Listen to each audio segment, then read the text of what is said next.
Olá, obrigado por você ter clicado aqui no vídeo e se interessado por entender um pouco mais sobre blockchain. Eu me chamo Jonathan e hoje, indo direto ao ponto, a gente vai falar sobre os conceitos e nuances técnicas da blockchain sobre a perspectiva do desenvolvedor. Então, se você é desenvolvedor, desenvolvedora e está aí de olho nesse mercado tentando ou fazer um shift de carreira ou mesmo, enfim, tentando dar o seu primeiro passo como desenvolvedor já nesse contexto de Web3, de blockchain, esse é um vídeo que vai te ajudar muito. Essa é a minha esperança, esse é o meu esforço de tentar trazer um conteúdo claro, conciso, mas direcionado para desenvolvedores. Então, se esse não é o teu perfil, ou se esse não é o teu objetivo, talvez esse não seja o vídeo para você, mas se você é desenvolvedor, está procurando mudar de carreira ou iniciar sua carreira no desenvolvimento Web3, fica aqui que você vai aprender muito. Então, sem muito mimimi, vamos já para a tela e vamos começar essa nossa talk. Então, o título da nossa talk é O que diabos é blockchain? Sobre a perspectiva do desenvolvedor. Então, eu preparei aqui uma agenda só para a gente poder se guiar e vocês também se orientarem. Eu vou estar segmentando esse vídeo com aqueles cardzinhos para que você também possa pular de um tema para outro que lhe interesse mais ou, enfim, fazendo a gestão do teu tempo. Mas a nossa ideia é que a gente consiga cobrir esses 4, 5 grandes tópicos aqui. Então, a gente vai estar falando um pouco sobre a arquitetura da blockchain, de projetos baseados em blockchain, porque quando a gente é desenvolvedor, a gente fica meio perdido. Você ouve falar de contrato inteligente, se ou falar de blockchain, se ou falar de bloco, de consenso, de DApp, e você fica meio que mergulhado numa imensidão de informação, mas que estão desconexas. Então, a ideia é de trazer isso tudo num full picture, né? numa foto só, e você consiga se situar ali como desenvolvedor e falar, ok, agora eu entendi o contexto. Essa é a ideia. Depois a gente vai falar um pouquinho de uma camada de integração, como é que esses dados que estão dentro da blockchain são vistos, são extraídos, são apresentados para entidades fora da blockchain. Depois a gente vai falar um pouquinho de contratos inteligentes, que vocês vão ver que de inteligente eles não têm nada. Vamos falar de dApps e, por fim, vamos falar de algumas linguagens de programação. Se você está tentando fazer esse jump, né, esse pulo, que você poderia estar olhando, observando, estudando, e onde é que ela se encaixa no desenvolvimento Web3. Ok, então, para quem nunca viu, né, a blockchain no seu contexto, né, esse é o contexto macro de uma arquitetura baseada na blockchain. Eu acho que isso fica muito mais claro agora quando você consegue perceber que nessa camada mais baixa, numa camada de armazenamento de informação, eu tenho a blockchain em si, né, eu tenho a ledger, depois eu tenho uma camada de integração, que é a camada responsável por extrair essas informações da blockchain e apresentar elas no mundo, né, no mundo exterior. Depois eu tenho uma camada de contratos inteligentes, de lógica, né, toda a lógica que é executada dentro da blockchain. E depois eu tenho uma camada mais alta que seria a interface, a UI, o aplicativo em si, né, onde você clica, onde o botão do usuário recebe o clique. E cross a todas essas camadas, como é óbvio, a gente tem uma camada de segurança que ela permeia desde a blockchain, com toda a sua criptografia, gestão de chave pública, chave privada, enfim, toda esse mecanismo de segurança que é necessário na blockchain, né? E é um dos pilares da blockchain, mas ele permeia todas as outras camadas. Então vocês vão ver que a gente vai falar de descentralização e segurança, não só no contexto da blockchain em si, mas tudo que permeia a blockchain tem que trazer junto, ou deveria trazer junto, esses conceitos, tanto de segurança quanto de descentralização, ok? Então, vamos começar aqui pelo início, né? Pela camada mais base, que é a blockchain. Então, você já me ouviu falar de ledger, né? Você já me ouviu falar de bloco. Então, o que são isso? Que são esses termos, né?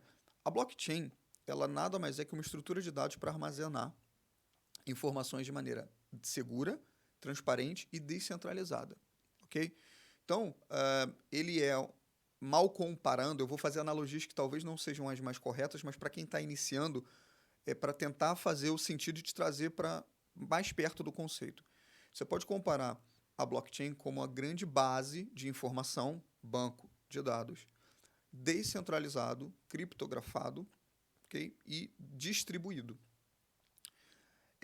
E a analogia para aí, porque é só uma analogia de conceito. Tecnicamente são coisas totalmente diferentes.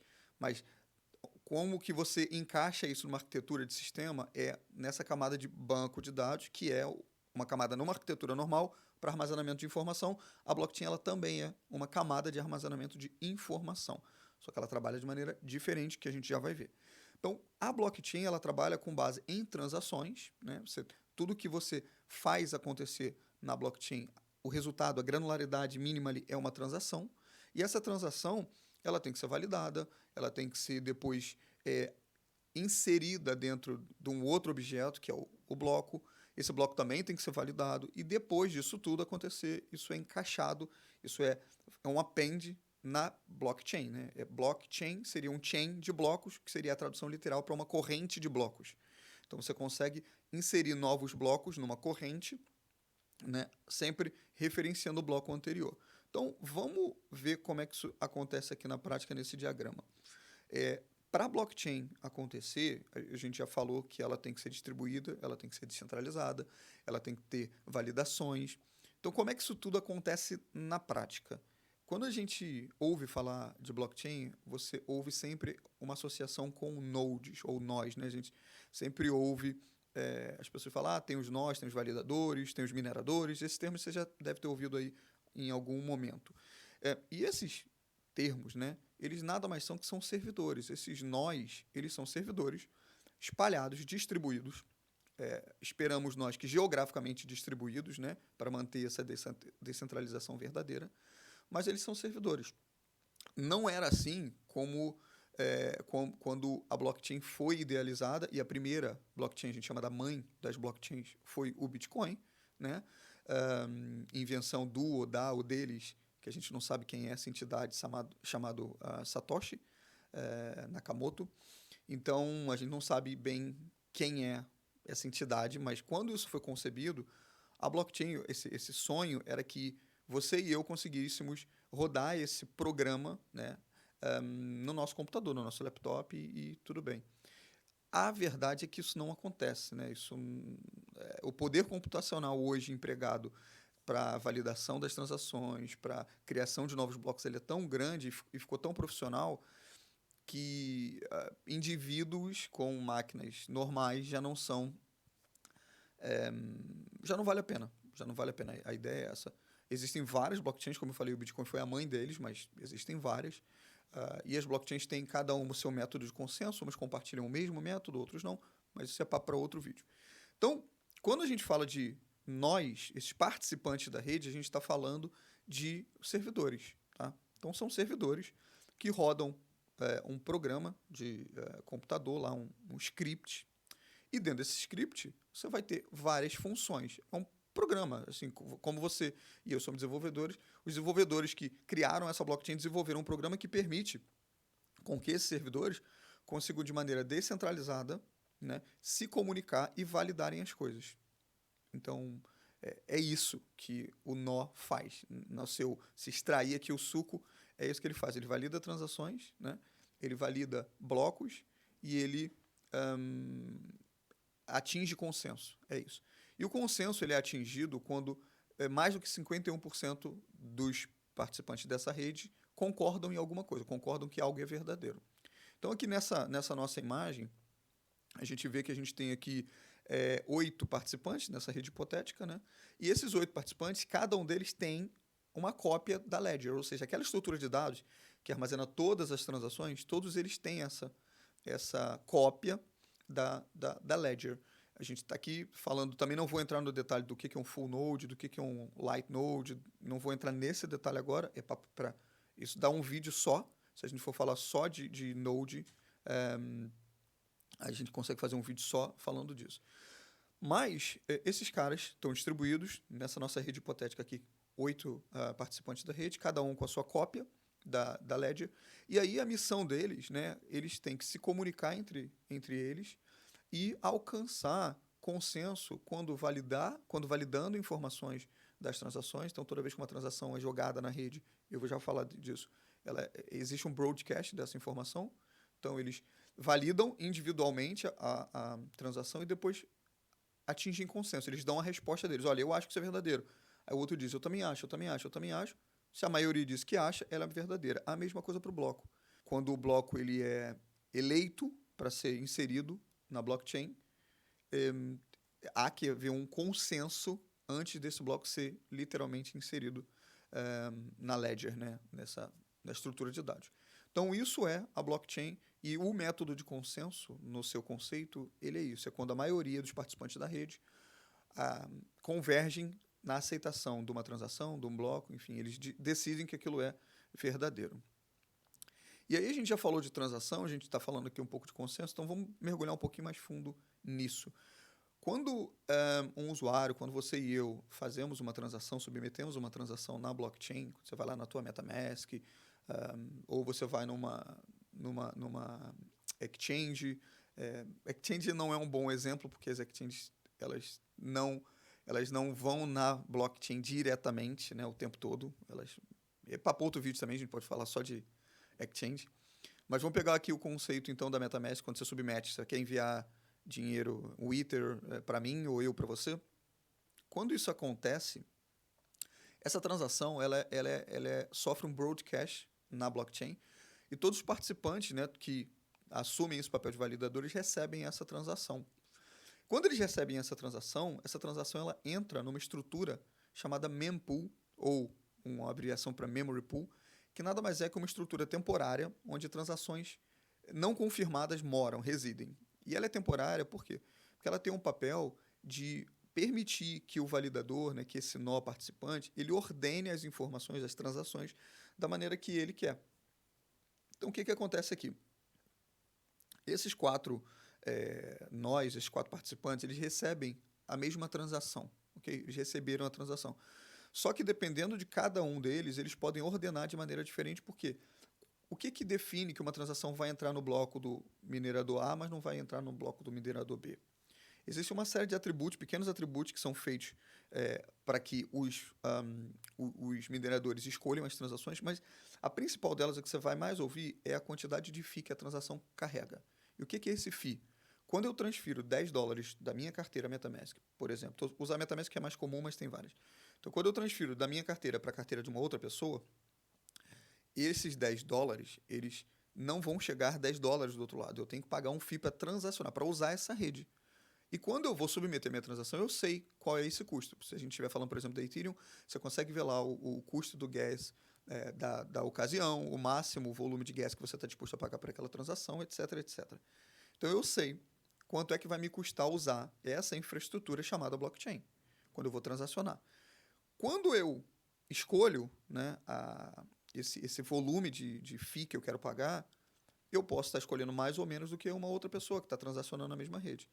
Então, quando os mineradores vão escolher quais transações eles vão incluir no bloco deles, eles já avaliam quem é que está pagando mais. A verdade é essa, quem paga mais aqui para mim?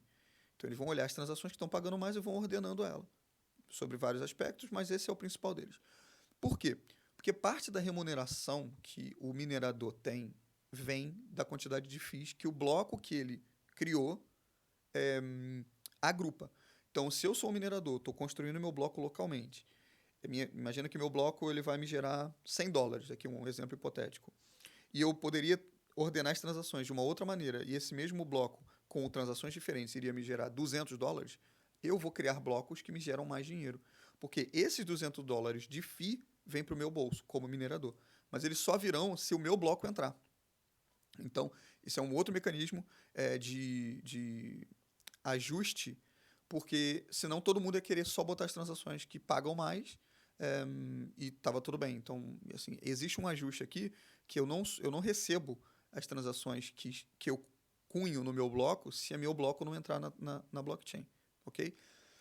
Então, quando a transação chega, ela vem para a mempool. A mempool é essa área temporária de ordenação de transações. Eu, como minerador, como participante da rede, vou fazer a minha ordenação, o que faz sentido para mim, e aí vou cunhar, né, vou criar esse bloco, vou fechar esse bloco localmente. Eu ainda estou dentro do meu servidor. Quando eu termino de fechar, e cada bloco aqui tem, dependendo da blockchain, os blocos têm tamanho infinitos, né, e tempo para serem inseridos na blockchain, o que acontece é que eu entro numa competição depois que eu fecho o meu bloco. Porque o fechar do meu bloco localmente não me garante que sou eu que vou colocar o bloco na blockchain. Então, pegando esse exemplo hipotético, eu tenho 4 mineradores, 4 participantes da minha rede. Essas transações já foram validadas, ou seja, quem está transferindo do ponto A para o ponto B é realmente o detentor do asset, então tem saldo, vamos dizer assim, para mandar do ponto A para o ponto B, então validaram a transação, essa validação atingiu um consenso, essa transação entrou na mempool, todos esses 4 participantes aqui da nossa rede hipotética ordenaram, cada um do seu jeito, o seu bloco, fecharam. Ok, e agora? Então agora eles entram numa competição de trabalho, né? O que você já ouviu falar provavelmente, que chama Proof of Work, ou prova de trabalho. O que é essa prova de trabalho? Essa prova de trabalho é um algoritmo, né, um problema matemático que acontece em blockchains que trabalham com Proof of Work, que os participantes da rede têm que resolver para serem elegíveis a colocar o seu bloco na blockchain. Então, nesse momento aqui na nossa rede, a gente tem 4 blocos prontos para entrarem na blockchain. Só que só um deles vai entrar, porque só quem vence essa competição ganha o direito de inserir esse bloco na blockchain. E aí o que acontece é que eles começam, cada um com o seu poder computacional, por isso que a gente falou sobre não dá mais para fazer com laptop e essas coisas. Então, cada um deles vai usar o seu poder computacional para resolver o problema. E esse problema ele é tentativa e erro. Imagina que ele é aquele cubo mágico, como se fosse um cubo mágico, né? Então, cada um deles está ali tentando resolver. O nosso nó segundo aqui resolveu. Não basta ele também só resolver e colocar o bloco dele na blockchain. Ele resolveu e ele agora vai mandar esse resultado para serem validados por todos os outros participantes.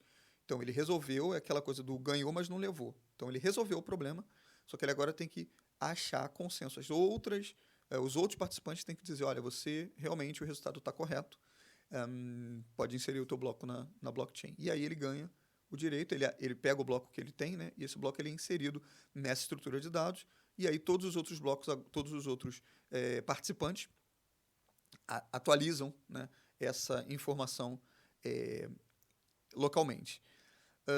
O que pode se passar pela cabeça quando a gente fala assim, pô, mas isso deve levar um tempo do caramba, né? Porque, caramba, todo mundo criando bloco, depois, imagina, aqui a gente está falando de uma rede hipotética de 4 blocos, mas, enfim, Bitcoin e Ethereum e outras tantas já tem vários participantes. Então, como é que isso se dá de maneira tão rápida? Isso se dá de maneira tão rápida porque a blockchain, no seu core, ela usa de 2 premissas que vão nortear bastante coisa que bastante da arquitetura da blockchain, que é a criptografia baseada no SHA-256, que é um algoritmo de criptografia que foi eleito quando as blockchains foram desenhadas, né, foram criadas, e existe uma estrutura de dados chamada Merkle Tree. A Merkle Tree, deixa eu pular aqui que você vai entender. O Merkle Tree, ele é basicamente uma estrutura que agrupa informações, hash de informações, né? Então, informações criptografadas em pares, até que você tenha um único número, você tem um único hash para ser validado. Então, o que acontece aqui nesse nosso diagrama é que eu tenho uma informação crua, né, nesse data nodes aqui, obviamente, né, uma estrutura muito pequena para a gente conseguir entender o conceito. E aí eu crio hashes, né? Eu criptografo essa informação e aí dessa informação surge um hash para mim. Depois que eu tenho esses hashes, né, que seriam as folhas dessa minha árvore, eu começo a agrupá-las de 2 em 2 até chegar na minha raiz. Então aqui no nosso exemplo a gente tem 4 camadas. Obviamente que isso não é a realidade, né? A gente tem essa árvore é muito maior na realidade do dia a dia. Mas o conceito é, eu agrupo informações baseadas no hash de cada uma delas em pares, até que eu tenha um único hash que representa a minha estrutura de dados inteira. Por que isso é interessante? Porque depois, quando eu for validar uma informação, seja ela qual for, eu não preciso passar por toda a estrutura da árvore. Eu não preciso descer até o nível do data node aqui, por exemplo. Basta que eu valide o root dessa árvore, né, a raiz dessa árvore, que eu automaticamente estou validando toda a estrutura dependente, né, da árvore. E o que acontece é que quando a gente trabalha com hashes, e vocês vão ver isso na questão da inserção do bloco, se eu altero qualquer um dessas minhas informações aqui, o hash se altera e o hash resultante também se altera, né? Então, se eu altero aqui, por exemplo, o data 4, esse hash 4 já não vai ser hash 4, vai ser hash 4b, por exemplo, que também vai me gerar uma alteração no hash 3, 4 aqui em cima, nos galhos. Então, vai ser 3, 4b, e no final, a minha root vai ser uma root diferente. Então, isso dá um poder de segurança na informação, no armazenamento da informação grande, da mesma maneira que existe uma metodologia muito rápida para teste, para você validar se aquela informação é verdadeira, se foi alterada, se não foi alterada. Então, isso é, em suma, o que é o Merkle Tree. Vocês também vão ouvir falar muito disso em toda a literatura que vocês forem procurar sobre blockchain, mas o conceito é esse, é uma árvore de dados, né, uma estrutura de dados que agrupa os seus dados em pares, né, criando hashes deles, até que você tenha um único hash que representa toda a estrutura, ok? Então, como é que isso funciona, né? Como é que isso funciona aqui na blockchain? Vamos começar aqui pelo lado direito dessa imagem, onde eu tenho o bloco 0, o bloco 1, o bloco 2, conectados um ao outro. Lembra que eu falei que a blockchain nada mais é que uma chain de blocos, né? Uma corrente de blocos. E esses blocos eles têm que estar presos uns nos outros. Como é que eles se prendem, né? Dentro do bloco, que aqui você pode ver na sua esquerda a estrutura mais detalhada da sua meta-informação, do seu metadado, a gente tem várias informações, mas a informação que é extremamente importante aqui para essa conectividade da chain é o parent hash. Por quê? O parent hash é eu apontar o meu bloco para o bloco anterior. Então, eu conecto um bloco no outro através do seu hash.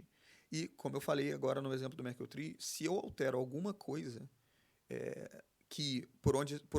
pela qual esse hash foi gerado, o hash resultante se altera. Então, eu quebro essa corrente. Quando a gente falou de bloco, o que acontece quando um participante da rede ele fecha um bloco? Quando a gente fala fechou um bloco, ele cria um hash sobre aquele bloco. Aquele bloco ele é um bloco cheio de transações, imaginando, vamos pegar aqui, é uma caixa com 1000 transações. Cada transação dessa é um hash. Então, eu tenho 1000 hashes ali dentro dessa caixa, e aí, quando eu fecho essa caixa, eu tenho que criar um hash único para a caixa inteira, tá? Esse hash ele é baseado nas transações. Então, eu vou pegar esses 1000 caras, vou criar aquela estrutura de dados agrupando hashes, até que eu tenha um único hash, que é o hash que vai ser usado na caixa. Então, se algum ator malicioso tentar alterar uma transação dessas 1000 dentro do bloco, e ele altera, imagina que eu quero dizer que ao invés de eu receber 10 bitcoins, eu recebi 1000 bitcoins, essa alteração altera o hash. E se eu altero o hash, eu altero toda aquela estrutura para cima, invalidando o hash da caixa, do bloco. E isso, obviamente, faz com que, se eu tenho blocos acima desse que foi alterado, eu estou apontando para um hash que vai estar invalidado. Por isso, é tão difícil de você alterar informações na blockchain. Né? Difícil, né? Ele foi feito para ser imutável, né? Essa imutabilidade vem daí. E essa conectividade através dos hashes permite que, ainda que uma alteração mínima seja tentada, isso impacta em toda a estrutura posterior. E a gente vê também que quanto mais blocos tem sobre, enfim, imaginando aqui que eu coloquei a minha transação no bloco 5, né? Quantos mais blocos eu tenho sobre o bloco 5, então já entrou um bloco 6, já entrou um bloco 7, já entrou um bloco 8, essa minha transação, esse bloco, ele fica cada vez mais difícil de ser manipulado, de ser hackeado. Porque são as confirmações, né? Aquilo que você vê quando você faz a transação que fala assim, 0 confirmações, 1 confirmação, 2 confirmações. Então, isso são confirmações que acontecem posterior à tua transação. Então, aqui desse lado, a gente tem uma visão mais diagramal aqui do bloco. Eu não vou entrar em cada um desses detalhes, porque senão o vídeo vai ficar muito longo. Mas você pode ver que você tem o parent hash, que é essa referência para o hash do bloco anterior. Você tem um nonce, que é um número único do bloco. Timestamp autoexplicativo, então você tem o nível de dificuldade que aquele bloco foi gerado. Isso é importante, né? Frisar, o nível de dificuldade do bloco ele é ajustado consoante a capacidade computacional da rede. Para tudo. O que é isso, Jonathan? Então, a rede, vou pegar o exemplo do Bitcoin, ele cria blocos na blockchain a cada 10 minutos, mais minuto, menos minuto, mas a média é essa, 10 minutos. E o que acontece? Esse intervalo, ele foi criado para ser mantido, né? Para você manter essa consistência média de 10 minutos. Só que se você tem maior poder computacional na rede, significa que se eu não alterar a dificuldade, aquele problema, aquele puzzle vai ser resolvido muito rápido. E se ele for resolvido muito rápido, os blocos começam a entrar muito rápido na rede. Então, existe uma métrica, que é essa dificuldade, que ela se autoajusta na rede baseada no poder computacional. Então, se eu tenho mais participantes da rede, eles estão colocando à disposição da rede mais poder computacional, eu tenho que aumentar a dificuldade daquele puzzle. Então, fazendo uma analogia aqui do cubo mágico, ao invés de eu ter um cubo mágico daqueles de, enfim, 8 posições, eu vou ter uma de 16 posições, vou ter uma de 24 posições. Eu vou aumentando a dificuldade desse problema consoante a quantidade de participantes que eu tenho na rede. Se eu tenho poucos participantes, esse problema ele tem que ser ajustado também para menos. Então, eu tenho menos poder computacional, então eu vou entregar um problema mais fácil para ser resolvido, porque eu preciso manter essa média de, enfim, entregar um bloco a cada 10 minutos na rede do Bitcoin como exemplo. Tá? Então, esse nível de dificuldade é um conceito bem interessante, que você também vai ouvir falar. E um outro conceito aqui do bloco que eu quero chamar a atenção é o conceito do beneficiário. Na transação, vocês vão ver que a gente tem quem inicia a transação e você tem o receptor, né, o to, para quem a gente está enviando.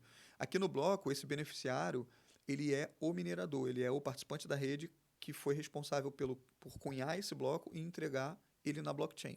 Então, esse cara resolveu o problema, fez todo o trabalho dele, entregou e esse bloco entrou no blockchain. O cara que vai receber o reward desse trabalho é o beneficiário, né? É o cara que está ali. E esse beneficiário é um address do minerador que fez o trabalho todo. Então, isso é importante a gente frisar aqui. Esses conceitos, os outros eu não vou entrar muito, porque senão a gente vai passar, a gente já está com meia hora de vídeo. Então, aqui na parte mais granular, e aí eu tenho mais um slide para fechar essa parte de blockchain.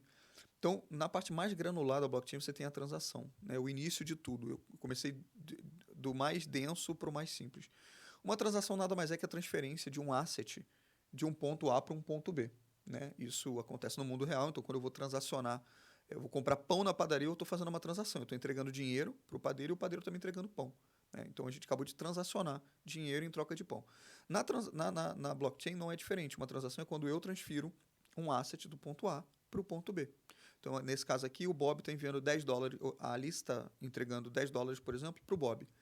E eu também não vou entrar aqui nas diferenças, isso vai ser tratado num outro vídeo, mas dependendo da metodologia que a blockchain implementa, essa transação ela é rastreada de maneira diferente.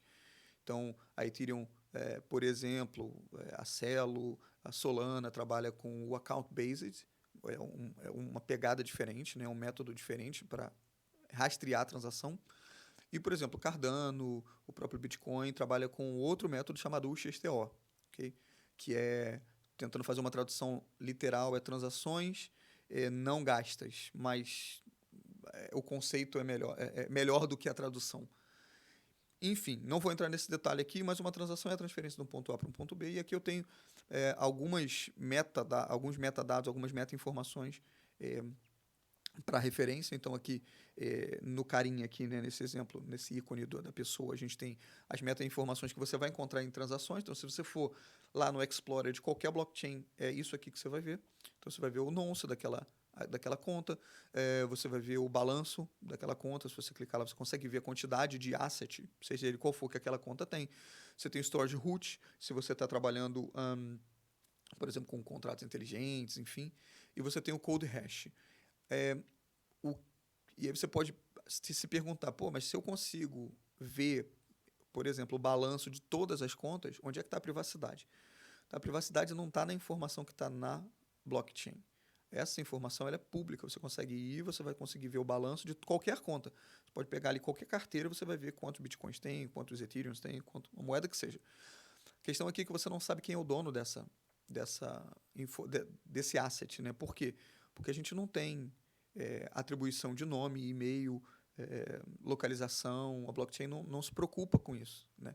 Então, quando você vê ali, você vê que a carteira XYZ tem, imagina, a dinheiro de hoje, vamos dizer, tem 1 milhão de bitcoins.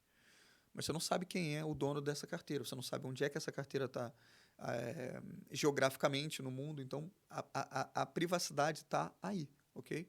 E, obviamente, que o armazenamento de uma série de informações ela é criptografada na blockchain, mas quando você... Esse tipo de informações que a gente está citando aqui, elas são públicas, você pode ir lá e ver. E é assim que o Explorer consegue te dizer que tipo de informação está lá, e que tantas outras ferramentas de análise on-chain conseguem extrair essa informação, que a gente já vai falar na parte de integração. E falando da transação, a gente tem também o nonce, que é esse identificador único aqui. Você tem o gas price, o gas limit, o to, que eu falei, que é para quem vai né, o destino dessa transação. Você tem o valor no asset que você está transacionando. Vamos pegar aqui o exemplo como o Ethereum. Então, você tem o Ether. E você tem alguns tipos de dados, funções que você pode colocar, dados arbitrados. Desculpa. E se você estiver trabalhando, se essa transação for resultante de um contrato inteligente, você pode estar... O contrato inteligente mora aqui dentro. Deixa eu chamar a atenção aqui para o gas price e o gas limit, porque acho que são os atributos que talvez sejam novos, né, que você bata o olho aqui e não consiga entender. Associando com o mundo real, o gas price seria o preço do litro da gasolina. Então, quando você vai num posto de gasolina, numa bomba gasolineira, como a gente chama aqui em Portugal, você tem o preço unitário do litro. Você sabe lá que o litro da gasolina vai te custar 1,70 euros. E o gas limit é a quantidade que você quer colocar no seu veículo. Então, eu sei que a unidade custa 1,70, mas eu quero colocar 20. Então, é basicamente essa analogia que eu quero fazer. O gas price é o preço unitário naquele momento que a rede está cobrando para transacionar. Então, olha, o FII agora são 10 centavos, imagina. E o gas limit é a quantidade que eu estou disposto a pagar por essa transação. Tá? Então, basicamente, é isso. E, para finalizar, eu quero mostrar para vocês aqui um diagrama de como é que seria, tecnicamente, um nó. Né? Então, quando a gente fala de um nó de um participante na rede, a gente sempre fica com esse... Mas o que é, né? Eu poderia rodar no meu computador, mas não posso mais. O que é isso? Então, aqui eu peguei um exemplo de um servidor Linux, um full node, e usando, por exemplo, o Docker Compose, que hoje, eu diria que toda blockchain já fornece o software, né, para você rodar um nó, para você ser um participante da rede já encapsulado, por exemplo, num Docker que você pode só subir e fazer o trabalho de participar na rede. Né? Eu digo só porque existem adaptações que podem ser feitas. E aqui nesse caso, você está vendo que você tem que ser alguém nessa rede, né, antes de qualquer coisa. Então, você tem que ter sua chave, você tem que ter uma conta, você tem que ter um address nessa rede. Pegando aqui o exemplo do Ethereum, por exemplo. E aí você vai usar dessa chave para você criar o seu validador e inserir esse software, esse programa dentro da rede. Porque ele em si ele é só uma série de códigos que estão ali para validar transações, como a gente vê aqui dentro, estão ali para fazer consenso, para validar blocos, para fazer o cunho do próprio bloco. Então, você tem uma série de atividades que acontecem, né, de maneira dentro desse software, mas nada disso se conecta na rede se você não tiver a sua chave, né, privada, para habilitar esse cara a trabalhar. Então, você precisa plugar esse cara dentro da rede e esse cara ele é plugado através do teu endereço. Na rede da Ethereum, eu acho que eles se falam se eu não me engano, pela 30303, uns com os outros, mas quando a gente fala de participantes da rede, quando a gente fala de mineradores validadores, em resumo é isso aqui, é um servidor, né, que pode rodar qualquer sistema operacional, mas aqui no exemplo, e o mais comum é servidores baseados em Linux,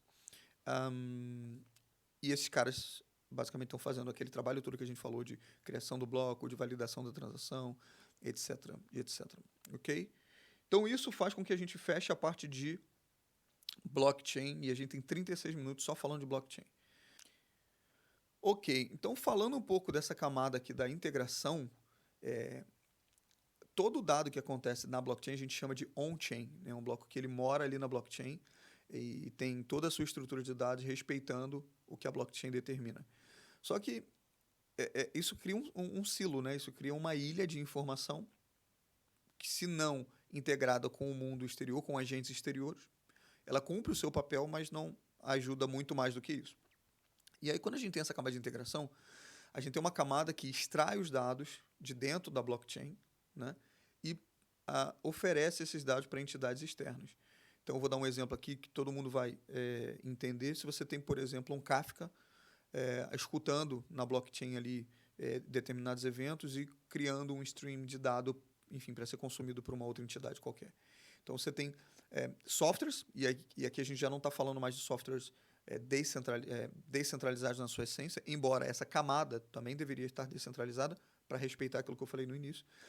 Mas aqui você vê softwares de mercado, você pode ter uma série de informações aqui, uma série de APIs consumindo o dado on-chain, transformando, agrupando, indexando esse dado para depois ele ser consumido de maneira mais fácil, né? Não é muito fácil você trabalhar com dados da blockchain e a maioria das arquiteturas que vocês vão ver, arquiteturas da blockchain, vocês vão ver que existem sempre um indexador, sabe? Uma estrutura de graph sobre a blockchain para fazer com que os dados que são gerados na blockchain sejam de fácil acesso quando forem necessário. Parênteses feito, um exemplo atual, se eu não me engano, a Ethereum, ela hoje, a sua ledger deve estar ali próximo dos 9, 10 teras de informação, e o Bitcoin está ali na casa dos seus 500 gigas e tal. Então, essa informação ela tem que estar indexada, tem que estar organizada, de maneira a ela poder ser consumida. Então, essa camada de integração é a camada responsável por fazer esse tipo de trabalho. E aí, sobre essa camada de integração, eu vou pegar um exemplo aqui que vocês também já devem ter ouvido falar, a gente tem os Oracles, né? O Oracle não é aquela empresa famosa do banco de dados, né? Oracle, na sua tradução literal, é um oráculo, né? É um cara que vê tudo, né? E aí aqui, a mais famosa delas, vocês também vão associar o nome, é a Chainlink, mas existem várias outras, dependendo do ecossistema que você se encaixa. E o Oracle, nada mais é o que a Chainlink faz, ela traz informações do mundo, né, do off-chain, para dentro da blockchain. Então, o que ele faz? Ele tem agentes descentralizados, também deveria ser assim, nem sempre é uma verdade, mas eles têm, o Oracle, o papel dele é construir uma rede de informações externas de maneira descentralizada, validada, e depois mandar essas informações para dentro da blockchain, para que as blockchains, com base nessas informações que não moram dentro dela, consigam tomar decisões. Então, imagina que eu tenho um contrato inteligente de uma seguradora, onde eu decido se eu pago ou não pago um prêmio de uma pólice baseado com base numa inundação. Então, esse meu cliente ele fez um seguro contra inundações. E ele agora acabou pela aplicação lá que a gente criou, ele acabou de solicitar o pedido de resgate. Ele, olha, eu quero porque eu sofri uma inundação. A blockchain, né, esse contrato inteligente, ele não tem como saber se existe uma inundação naquela localização geográfica que o cliente está. Mas o mundo sabe, então eu consigo, esse Oracle, ele consegue extrair essa informação de maneira descentralizada, validar, né? Então não basta um ator só, ele tem que ter um consenso também nesse sentido. E aí, se essa informação alcança consenso, essa informação é enviada para esse contrato inteligente, e aí o contrato inteligente tem uma informação off-chain para tomar uma decisão on-chain. Então ele sabe, ok, então eu recebi uma informação do mundo real que existiu uma inundação, enfim, em Lisboa. E esse cara é de Lisboa, então realmente faz sentido, eu vou para o próximo passo. Então, oracles são agentes externos à blockchain que enviam dados off-chain para a blockchain. Não nos confunde muito com blockchain, off-chain. Eu nem falei de sidechain, mas é muita chain, né? Então, mas é isso, ok? E a Chainlink, se vocês ouvirem isso, é a maior delas.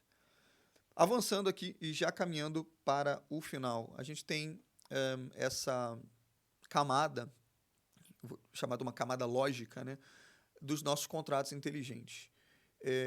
E apesar dos contratos inteligentes, né, se eu ouvir falar muito de smart contract e tal, ele não tem nada de inteligente. E pegando uma analogia passada, né, de arquitetura de sistemas anterior, eu vou comparar o contrato inteligente sob duas óticas, né? Porque o contrato inteligente ele é armazenado na blockchain. Qual é o atributo especial, né, de um contrato inteligente? Ele é armazenado dentro da blockchain.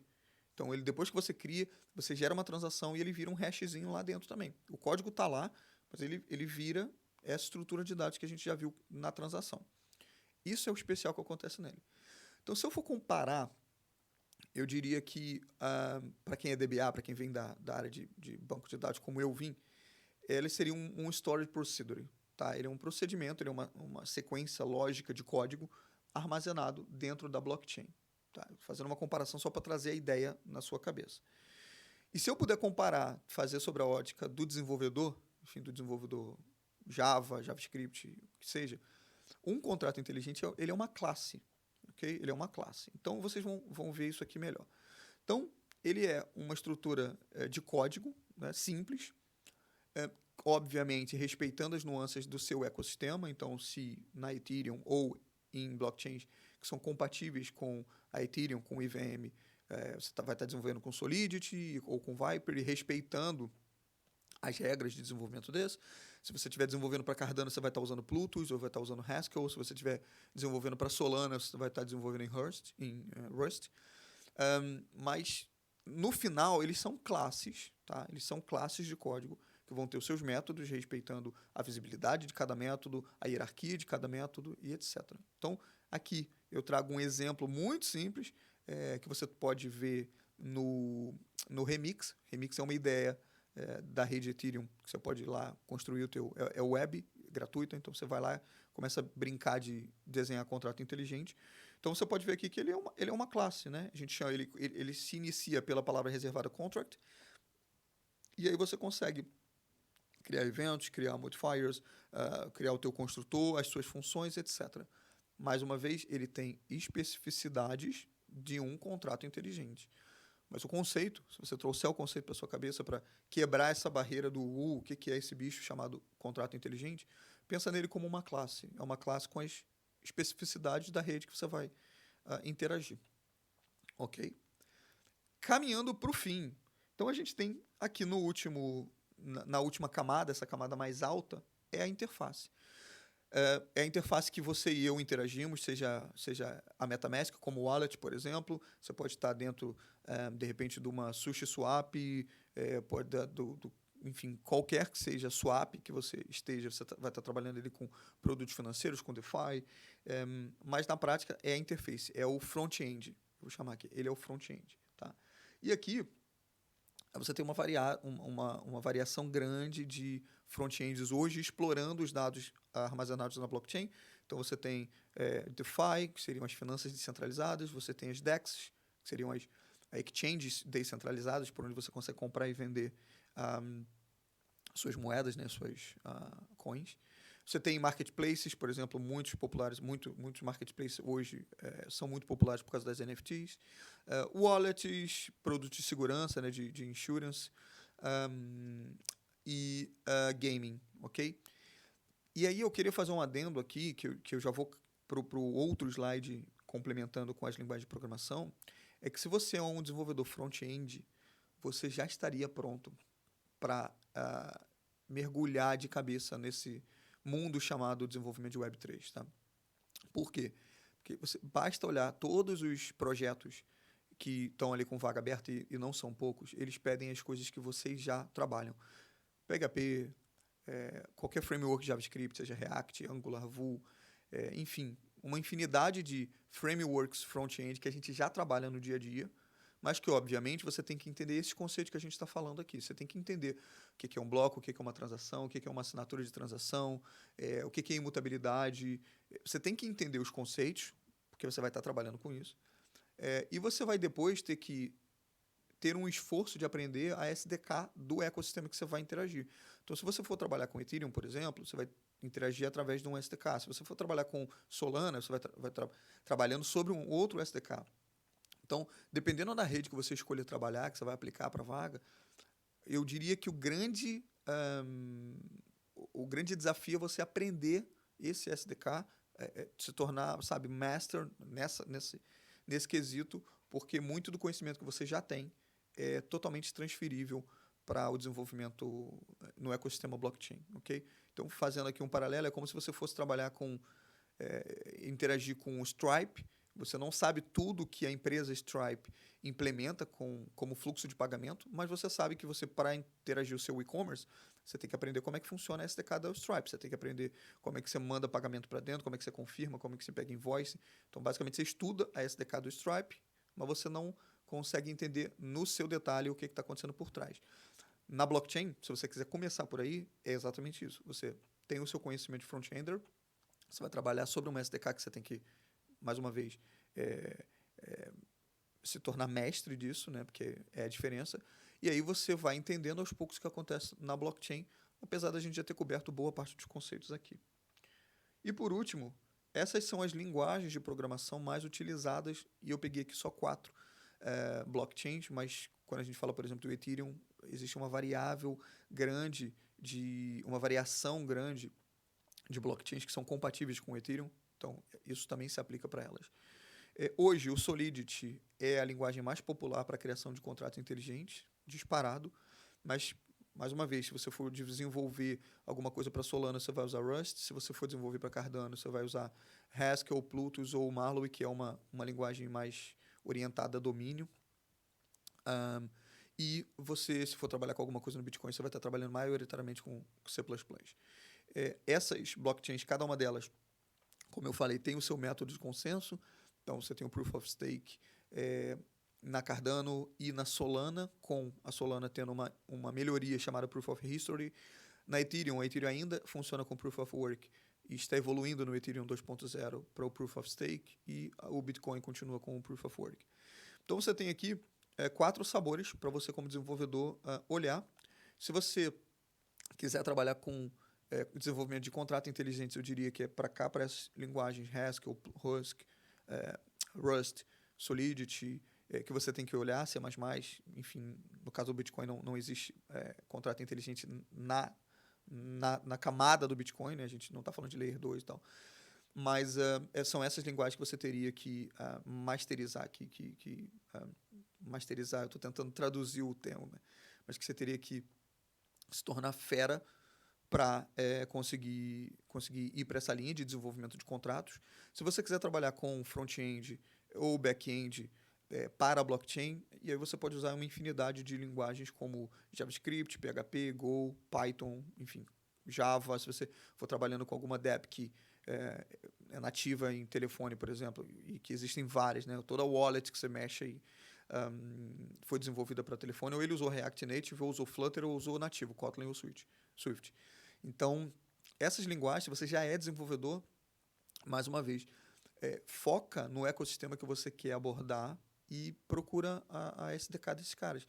Vocês vão ver muito projeto, por exemplo, baseado na rede da Ethereum, que usa Withers.js ou Web3.js. Então, vocês podem olhar para esses SDKs e ver que tem muita coisa exposta ali, ok? Bom, era isso que eu tinha para compartilhar com vocês. Se você ficou até aqui durante esses 50 minutos ouvindo esse cara chato falar de blockchain para vocês, meu muito obrigado. Esse já era um desejo que eu tinha há muito tempo de começar a compartilhar conteúdo sobre blockchain, especialmente no idioma português, porque existe um mundo de informações espalhados na internet, mas a maior parte deles está em inglês, e como eu falei, são espalhados. Eu queria trazer uma coisa mais focada para quem está pensando fazer essa migração de desenvolvedor Web 2 para Web 3. Espero que eu tenha atingido esse objetivo. Se você quiser me seguir, seja no Twitter ou seja no Instagram, estão aqui os meus links, né? Você pode ir lá no Twitter e me seguir, eu agradeço. No Instagram eu também posto bastante coisa. Então, se você quiser me seguir em uma dessas redes, fica aqui já o meu muito obrigado. Compartilha esse vídeo para fazer esse vídeo chegar em mais pessoas. Dá um like também para eu também sentir um pouco do feedback de vocês. Tem algum assunto que vocês queiram que seja mais explorado, mais a fundo. Tem muita coisa que eu falei aqui que dá para ir muito mais fundo. Então, eu vou esperar o feedback de vocês e tentar entender para onde é que vocês querem que eu leve essa matéria. Mas é importante, comenta, critica, sabe? Dê o feedback, porque eu daqui não consigo perceber muito o que acontece. Ok? Então, meu obrigado para vocês, mais uma vez. Espero que eu tenha atingido o objetivo de te ensinar, de te dar um norte, de clarear um pouco a ideia se você está tentando vir para o mundo de desenvolvimento Web3. Eu sou super aberto, então se você... Minha DM no Twitter está sempre aberta, minha DM no Instagram está sempre aberta. Coloquem suas dúvidas, suas sugestões, e eu vou tentar de coração sanar todas elas, aprender o que eu não sei para poder ensinar, e vamos junto nessa jornada, porque o Web3 tem muita oportunidade. Se você é desenvolvedor, eu diria que 2022 é o melhor ano para você entrar na blockchain. Ok? Fica com Deus e até uma próxima, até um próximo vídeo. Tchau, tchau.